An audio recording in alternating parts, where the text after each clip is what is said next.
Hey guys, welcome back to another video. Today I'm kind of going to be going over a couple of little items, tips, and tricks to keep your fish alive and help you get the biggest bag that you possibly can so you can win tournaments, make money, all that good stuff. My first item here, pretty obvious, but that's just going to be a good scale. This is a Bubba scale right here. It's super easy to use. Figure out what all your fish weigh. How big they are, gives you an estimate of your bag. So this is kind of just an obvious thing, but can sometimes be slept on, not really though. Just making sure you have a good scale that works properly and all that.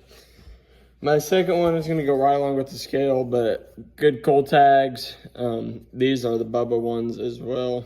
I used to have some old like Rapala ones that I had like with an old scale. It's alright, but good set of cold tags is always nice for whenever you're culling fish. You can just grab the actual cold tag and pull the fish up so you're not sitting there fighting fish for 17 minutes. But my next thing, this is a cold beam. I'm pretty sure that's what it's called. This is basically like a thing. As you can see, it sits level. So like, I just fished a tournament. I had a fish that was like a 135, a 137, and a 139. And I would put each fish on here. Like I had a 135 and 137 in live one. I just caught a 139. So I can put the fish on here that I need to cull, like what I think's like, and then the heavier side will obviously tip down.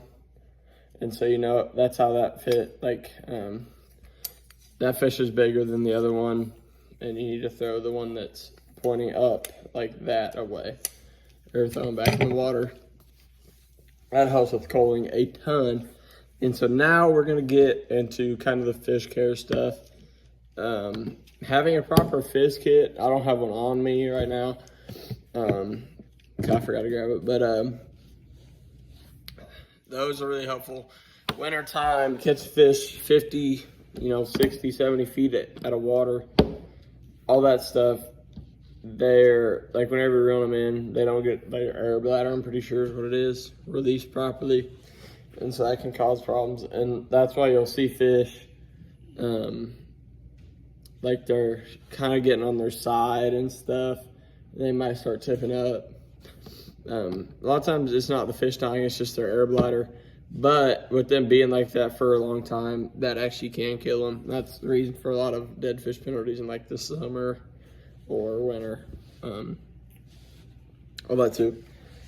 My next tip is to always have like 7-Up, Sprite, something like that. As for some reason, I don't know the science behind it, but if you guys ever have fish that's bleeding, say you hooked them, sometimes they just be bleeding. I don't even know why. You can hold them over the side of the boat, at least I do. I would normally put the net underneath it, just in case they fall out. They go on the net.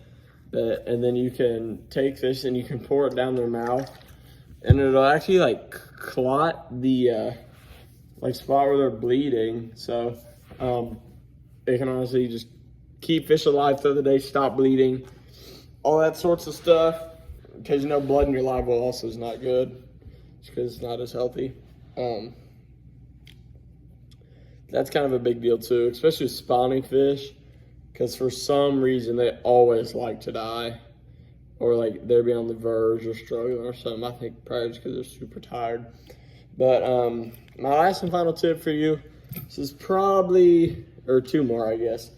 This is probably like the most important maybe. It's a big help. But my second fact is going to be ice. I'll normally bring like a soft-sided cooler or something like that in the boat with me.